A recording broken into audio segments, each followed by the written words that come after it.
Welcome back to the Deep Dive, where we take complex investment research and distill it into knowledge you can use. Today, we are undertaking a really fascinating deep dive. We're looking at the institutional plumbing of one of the world's fastest-growing capital markets, India. Specifically, we are breaking down the analysis on National Securities Depository Limited, or NSDL. Welcome to Analyst's Estimate. We bridge the gap between Wall Street and Main Street by breaking down complex investment research so you don't have to. Disclaimer. This podcast is for educational analysis, not financial advice. AI powers much of our research, but AI can make mistakes, and data can occasionally be inaccurate. Treat this as a business analysis rather than deep company research. Always do your own due diligence before investing. So our mission today really is to get to the bottom of the core investment thesis for NSDL. It's positioned as this essential digital toll bridge for the entire market. The whole thesis seems to rest on what the source material calls a protected oligopoly, but, and this is the part I want to unpack, it's fundamentally complicated by a bizarre, almost split financial profile. That paradox is exactly why we need to dig in here. I mean, just look at the headline data. NSDL holds an astounding 86.81% market share in custody value. 86%. Yeah.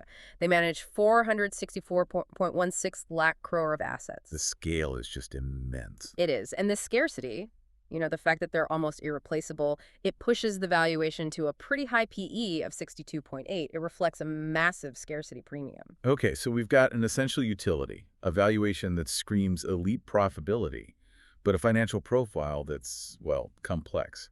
Let's start with the fortress itself. What exactly makes NSDL's position so impregnable? Well, the protection really comes down to the regulatory structure. It creates this almost perfect duopoly between NSDL and CDSL. If you look at a Porter's 5 forces analysis, the score for new entrants is a 1. It's almost impossible to get in. A 1. A 1. SEBI, the regulator, only permits 2 depositories. And the capital, and maybe more importantly, the tech barriers needed to handle that kind of volume are just astronomical. It's a natural deterrent. And what about substitutes? I mean, you always hear about blockchain, distributed ledgers. Yeah. Is there a real threat there? Not right now. Substitutes also score a 1, negligible risk. SEBI mandates settlement through the Central Securities Depository, the CSD framework. So even if the tech was ready, which it isn't, blockchain is just far too slow for the sub-millisecond speeds India needs for T+0 and T+1 settlement. Got it. So for the foreseeable future, they're mandatory infrastructure. Exactly. So we've established the moat. Let's talk about the growth engine. This massive 464 lakh crore asset base must be growing fast. Where's all the new money coming from? The primary tailwind and really the structural driver for the next decade is what they call the financialization of savings in India. Right. This isn't just a cyclical thing. It's demographic. It's cultural. We're seeing a huge shift of household wealth out of physical assets, gold, real estate, and into equities. And the numbers on that are pretty stark, right? They're huge. Household equity assets surged from 12 lakh crore in 2020 to a massive 61.3 lakh crore by mid-2024.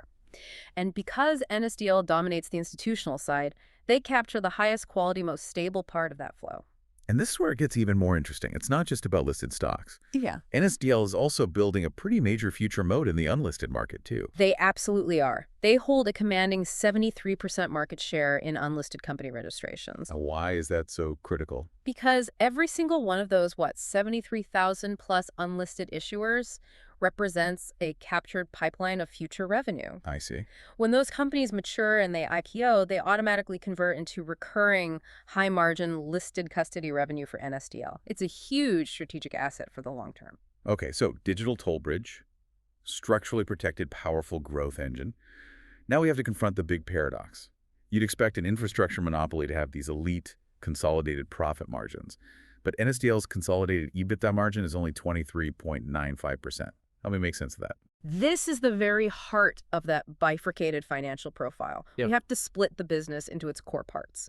Looking at the FY25 numbers, the depository segment, that's the pure toll bridge, it's about 43, maybe 44% of revenue. Okay. And it generates standalone EBITDA margins of 64.1%. 64%, that's fantastic. That is elite. That's global infrastructure profitability right there. So what on earth is the massive drag that's pulling that number down by more than 40 percentage points? The drag is the banking services segment, specifically NSDL Payments Bank, or NPBL. This payments bank is actually their single largest revenue contributor, over 50% of the top line. Right. But it operates at pretty much a break-even level. I mean, it posts a minuscule 0.26% PIAT margin. It almost sounds like a side business they're forced to run, not a strategic profit center. If the core business is so incredibly lucrative, why is management running this mandatory thing that just dilutes all the profits? It all comes down to regulatory constraints and just the nature of payments banks in India. The underlying reason is that there are regulatory caps on the amount of deposits these banks can hold. So Oh. because they can't build a large, cheap base of deposits like a commercial bank can, they're forced into this high-volume, low-margin utility model for remittances and payments.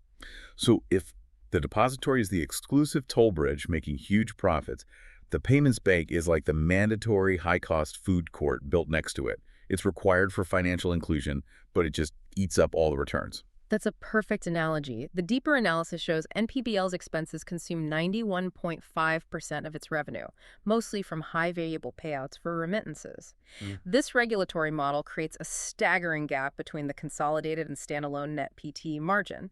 It's 21.6, 2 percentage points in FY25. Wow.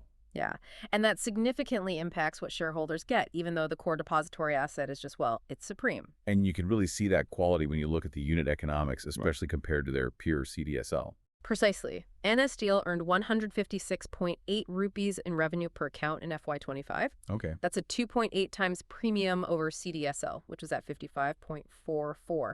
So it means every institutional account NSDL has is fundamentally worth almost 3 times as much to their bottom line. It just underscores the value of that institutional client base. All right, let's pivot a bit from margins to operational risk and CapEx. The source material highlights massive free cash flow volatility.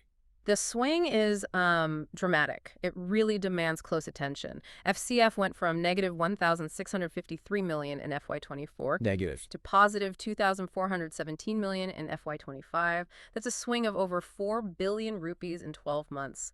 And this volatility isn't from market cycles, it's from mandatory capital cycles. Tell me more about that CapEx spike in FY24. What drove $2.4 billion in spending that sent the cash flow into red? That was all driven by regulatory mandate. It covered 2 major things: the new headquarters in BKC and, critically, a massive IT capacity expansion. You see, SEBI is constantly pushing for faster settlement T+1, now T+0. To comply, NSDL has to be in this constant arms race to buy the fastest, most resilient hardware. We're talking sub-millisecond upgrades. I see. And that highlights a principal risk here: operational resilience. They have to keep spending heavily to stay compliant and avoid systemic failures, and that creates this intermittent pressure on their cash flow. So it sounds like the regulator gives them the oligopoly on one hand, but drives up their cost base with the other. Let's talk about management and governance, because this is where the story gets a little concerning. Management claims a commitment to high standards of investor protection, but the governance scores look low. Yeah, there is a pretty significant disconnect here, and it's reflected in the forensic scorecard. The overall weighted score is only 68. Which is an amber verdict. Right. And specifically, the legal and regulatory score is a low 50. What specifically justifies a score that low? It really stems from recent SEBI settlements. They totaled 18.69 crore, and they were for critical operational lapses. We're talking about really severe issues like 77-day delays in freezing certain accounts and questionable use of backdated agreements. A 77-day delay. For an institution like this, that seems like a fundamental vulnerability. It could expose investors to fraud or major market instability. It's a serious risk to monitor. Yes. Absolutely. Okay, so that puts those governance claims in a very different light compared to the operational reality. Let's tie this all back to the market view. Why does the market give NSDL such a similar premium PE to its peer, CDSL, when NSDL has less than half the profit margin? It's that institutional stickiness we talked about. Mm. NSDL trades at a PE of 62.8 with PAT margin of about 22%. CDSL trades a bit higher at 66, but, and this is the key, it boasts a 48, almost 49% PAT margin. Huge difference. It is. The analysis suggests the market is willing to pay that premium for NSDL's 86.8% custody value dominance. Institutional assets are just far less volatile during market corrections than retail assets are. So it makes NSDL a more defensive, resilient asset, even with that structural margin drag from the bank. So the market sees the quality, of NSDL's asset base as high enough to mitigate the concerns over the payments bank. Okay, looking forward, what are the, say, three key things you'd be watching to see if NSDL can unlock more of that core 64% margin? First, you have to monitor the expansion of T+0 settlement.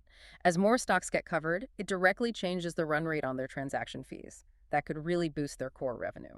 Second, watch the potential mandating of insurance DMAT.